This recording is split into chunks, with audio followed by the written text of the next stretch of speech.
Chapitre 2. Le Grand Hôtel.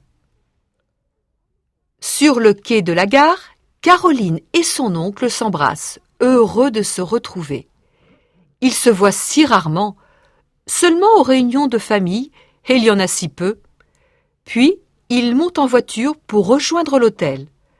Le lieu est magnifique. Il est situé au bord d'un lac, entouré de beaux jardins à l'italienne, très bien entretenus. L'hôtel en lui-même est charmant.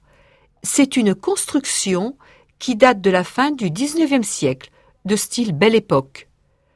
De la terrasse, il y a une vue splendide sur le paysage environnant, ce qui laisse Caroline sans voix.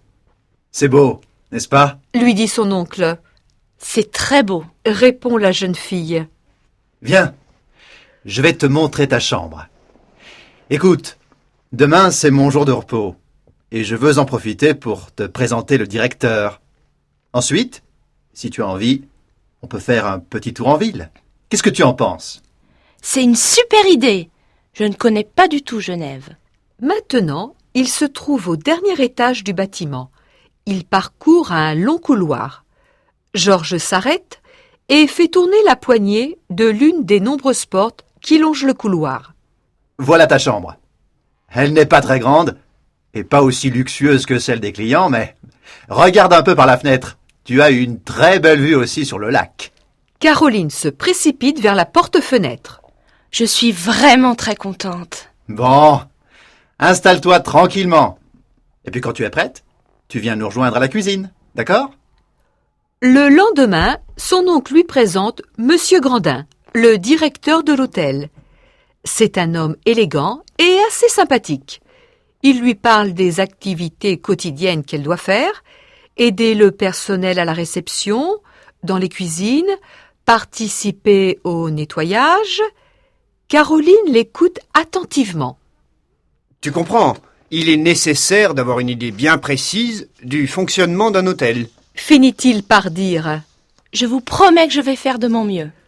Pour lui changer un peu les idées avant de commencer le travail, son oncle lui fait faire une visite de la ville. Puis, il l'invite dans le meilleur restaurant de Genève. Caroline se régale. C'est vraiment délicieux. Je te remercie pour cette magnifique journée. Ça me fait tellement plaisir de te voir. Sur le chemin du retour, il la rassure sur le discours du directeur. Demain, tu vas commencer le travail, mais tu ne dois pas t'inquiéter. Ce n'est pas aussi fatigant que ça en a l'air.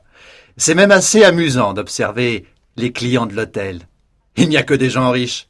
Et parfois, ils sont un peu étranges. Ajoute-t-il d'un ton sérieux. Lorsqu'ils arrivent à l'hôtel, Caroline souhaite une bonne nuit à son oncle, puis elle se rend dans sa chambre.